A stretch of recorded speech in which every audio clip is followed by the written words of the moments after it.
وما لنا ألا نتوكل على الله وقد هدانا سبلنا ولنصبرن على ما آذيتمونا وعلى الله فليتوكل المتوكلون. Jamaah yang dirahmati oleh Allah Subhanahu wa taala, insyaallah melanjutkan kembali pembacaan kitab Ulumul Hadis karya Al-Hafidz Ibnu Shalah rahimahullah, yang kita masih pada pembahasan tentang hadis-hadis sahih sampai pada faidah yang kedua. Faidah yang pertama kemarin kita sudah membaca bahwasanya hadis-hadis sahih itu bermacam-macam. Hadis-hadis sahih itu bertingkat-tingkat. Hadis-hadis sahih berbeda-beda kekuatannya satu sama lain. Maka berdasarkan perbedaan kekuatan hadis-hadis sahih satu sama lain, Al-Hafidz Ibnu Shalah rahimahullah berpendapat bahwasanya tidak mungkin, bahkan tidak bisa dikatakan ada hadis yang paling sahih secara mutlak. Karena kekuatan masing-masing dari hadis-hadis sahih tersebut tergantung pada kriteria-kriteria yang menyusun kekuatannya tersebut.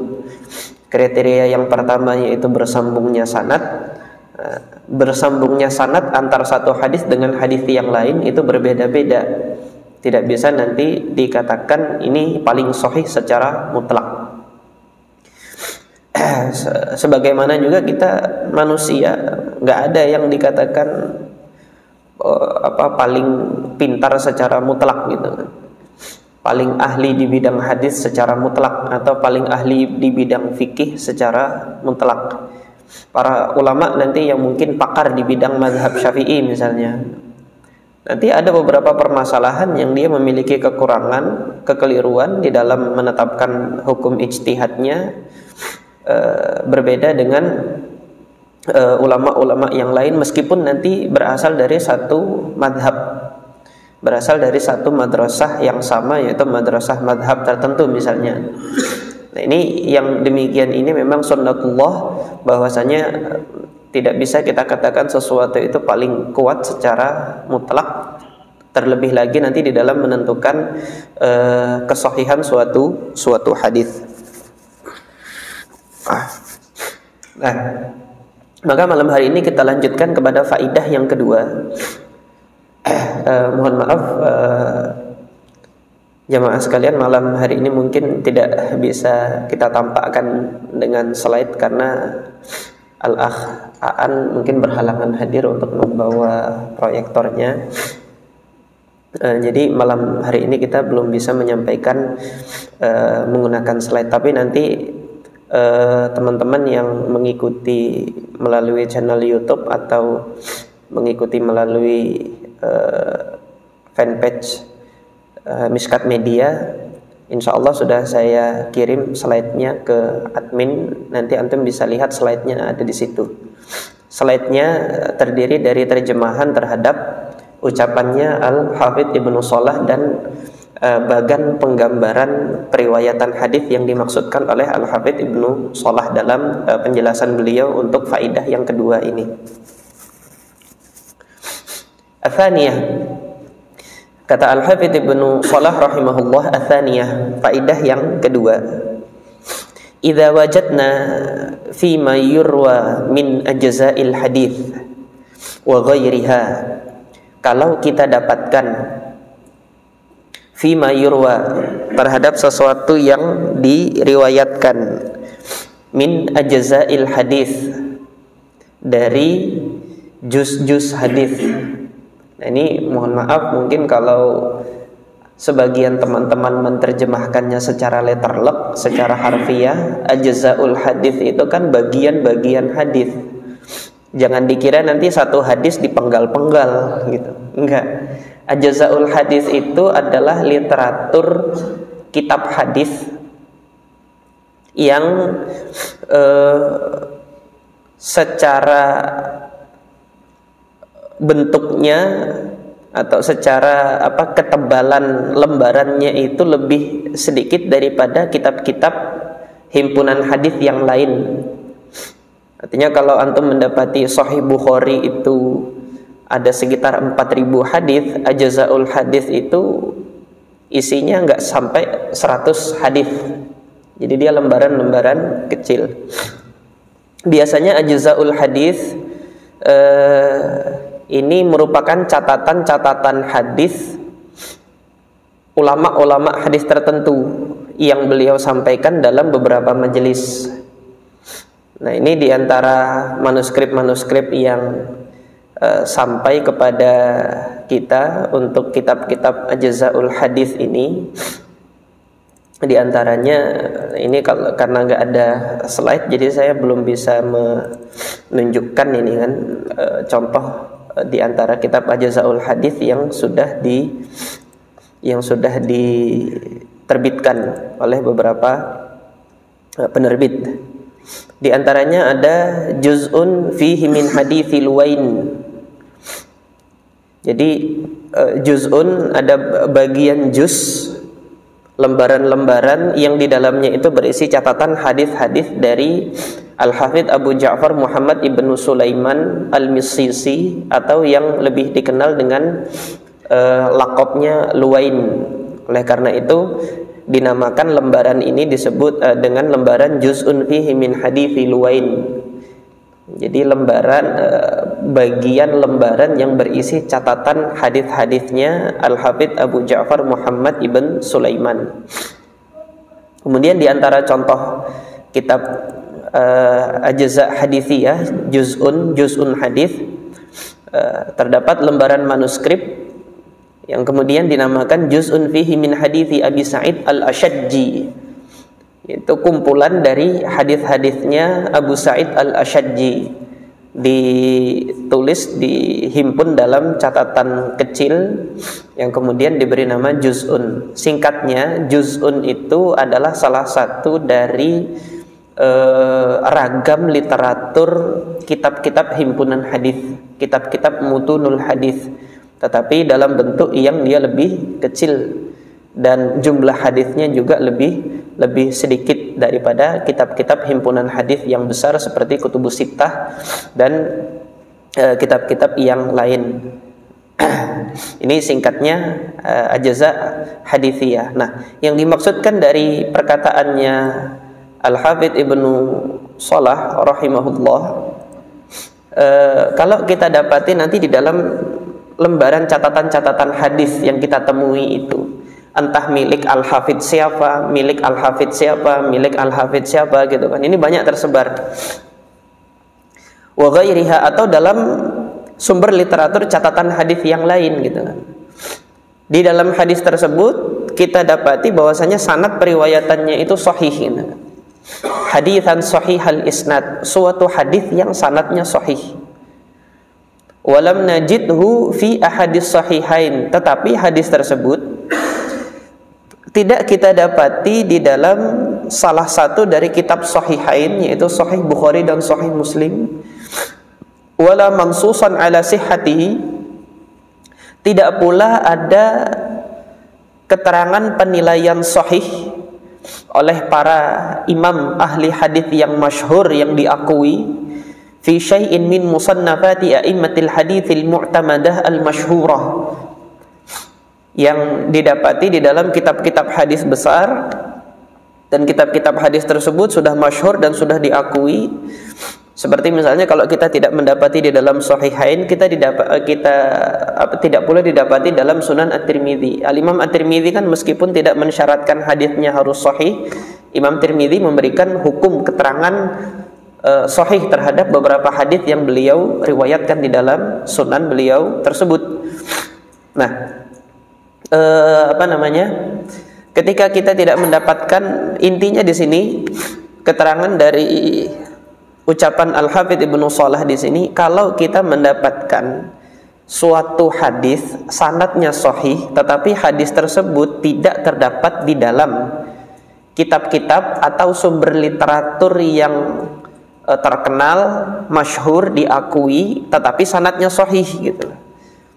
Hadis tersebut nggak ada di Sahih Bukhari, nggak ada di Sahih Muslim, nggak ada di Sunan Abi Daud, nggak ada di Sunan At-Tirmidzi, nggak ada di Mustadraknya Imam Hakim, nggak ada di Sahih Ibnu Hibban, nggak ada di Sahih Ibnu Khuzaimah, nggak ada di Sunan Ad-Daruqutni, nggak ada di Mu'jam Al-Kabirnya Imam Tabrani gitu kan. Tetapi kita dapati sumber literatur hadis berupa catatan-catatan kecil. Hadisnya berbunyi demikian, dilihat sanad periwayatannya, oh rijal-rijalnya thiqah-thiqah semua gitu kan, bersambung semua. Kalau kita dapati yang seperti ini, apa sikap kita? Kata Al-Hafidz Ibnu Shalah, fa inna la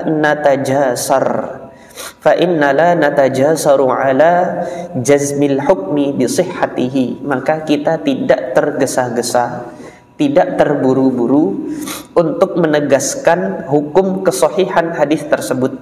Singkatnya, kita tidak terburu-buru mengatakan ini hadis sahih. Jadi saya ulangi lagi ya, mungkin agak bingung. Saya ulangi lagi ya.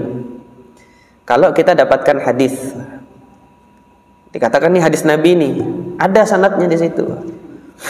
Tetapi sumber literaturnya bukan didapat dari kitab-kitab hadis yang sudah diakui, bukan terdapat di kitab-kitab hadis induk, tidak ada di dalam Kutubus Sittah, nggak ada di dalam Sunan Ad-Daruqutni dan himpunan-himpunan hadis yang diakui yang lainnya itu.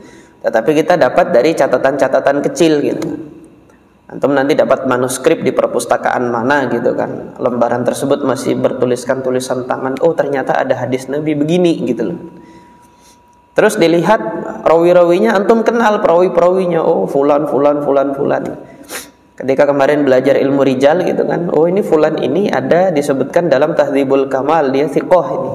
Para aimatul hadis mensiqahkannya. Maka sikap kita jangan terburu-buru untuk menghukumi ini sahih. Jangan menghukumi ini langsung dihukumi bahwasanya ini hadis sahih gitu loh. Faqad ta'adzara fi hadhihi al-a'sar, kata Al-Hafidz Ibnu Hajar. Di zaman ini, kata Al-Hafidz Ibnu Hajar, kata Al-Hafidz Ibnu Shalah, afwan. Saya keingatan di kajian di Intisar kan Bulughul Maram, jadi Al-Hafidz Ibnu Hajar. Di sini Al-Hafidz Ibnu Shalah ini. Faqad ta'adzara fi hadhihi al-a'sar, kata Ibnu Shalah. Di zaman ini sangat sukar sekali, bahkan hampir tidak mungkin untuk dilakukan al-istiqlal bi idrakis sahih bi mujarrad i'tibaril asanid, untuk hanya menyandarkan penilaian kesahihan suatu hadis hanya dengan melihat sanadnya saja. Jadi ketika kita melihat sanadnya ini sahih, hanya itu saja yang menjadi dasar kita untuk mensahihkan hadis di zaman ini. Itu tidak mungkin terjadi, sukar terjadi, sulit untuk kita menghukumi suatu hadis itu sahih hanya dengan sekedar melihat sanadnya saja. Ini Al-Hafidz Ibnu Shalah mengatakan di zaman beliau. Zaman beliau itu kapan? Keterangan di dalam kitab Siyar A'lam An-Nubala oleh Al-Hafidz Al-Zahabi, bahwasanya Al-Imam Ibnu Shalah ini lahir tahun 577 Hijriah. Ini pada pengenalan biografinya ini mungkin sudah pernah kita sampaikan.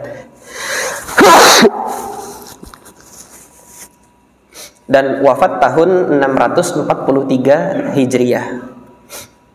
Jadi rentang usia beliau itu, alhamdulillah Allah anugerahkan beliau umur 66 tahun. Artinya kalau beliau hidup antara tahun 577 Hijriah dan wafat tahun 643 Hijriah, masa hidup beliau itu adalah antara abad ke-6 Hijriah sampai abad awal ke-7 Hijriah. Akhir abad ke-6 Hijriah masuk ke awal abad ke-7 Hijriah. Ini masa hidupnya Al-Hafidz Ibnu Shalah rahimahullah. Kata beliau, di zaman ini sukar bagi kita untuk menghukumi suatu hadis itu sahih hanya dengan menyandarkan penilaian terhadap sanadnya itu saja. Jadi dari ucapan beliau ini kita ketahui bahwasanya para ulama mutaqaddimin dulu ketika menghukumi suatu hadis itu mereka tidak hanya sekedar melihat sanadnya saja. Mereka juga melihat jajaran-jajaran perawi yang ada di sanad tersebut itu melakukan kekeliruan atau tidak, gitu loh. Karena boleh jadi seorang perawi yang dia thiqah sekalipun dia melakukan kekeliruan. Nah, gambaran bagi dugaan kekeliruan yang dilakukan oleh perawi-perawi yang thiqah ini kan sudah pernah kita sampaikan dalam kajian-kajian sebelumnya ketika kita membahas tentang hadis syadz, hadis yang menyelisihi. Nah, bagaimana kemarin itu Zaidah ibn Qudamah menyelisihi teman-temannya dalam periwayatan jari yang gerak-gerak. Ini gambaran tentang dugaan adanya kekeliruan dari seorang perawi yang thiqah. Kuat kemungkinannya dia menyelisihi teman-temannya. Ketika dia menyelisihi teman-temannya, kuat dugaan untuk periwayatan ini perawi tersebut tidak dapat menjaga keakuratan riwayatnya, sementara teman-temannya yang lainnya itu terjaga keakuratan riwayatnya gitu. Tapi ini hanya dugaan gitu kan. Dan dugaan ini hanya ada dalam kisaran kuat dan tidak kuat. Oleh karena itu menghukumi kesahihan suatu hadis itu hanya dari hal yang nampak saja, fi zahirin. Kata Al-Hafidz Al-Iraqi dalam dalam Alfiyahnya beliau mengatakan wa bis sahihi wad dha'ifi qasadu fi zahirin lal qat'a wal mu'tamadu. Jadi menghukumi sahih dan dhaif itu hanya zahir yang nampak saja gitu. Tetapi untuk memastikannya ini kita tidak bisa untuk sampai memastikan kesahihan suatu hadis, hanya saja kita mendapati dugaan kuatnya. Nah, jadi ini yang kita dapatkan gambarannya dari ucapannya Al-Hafidz Ibnu Shalah rahimahullah.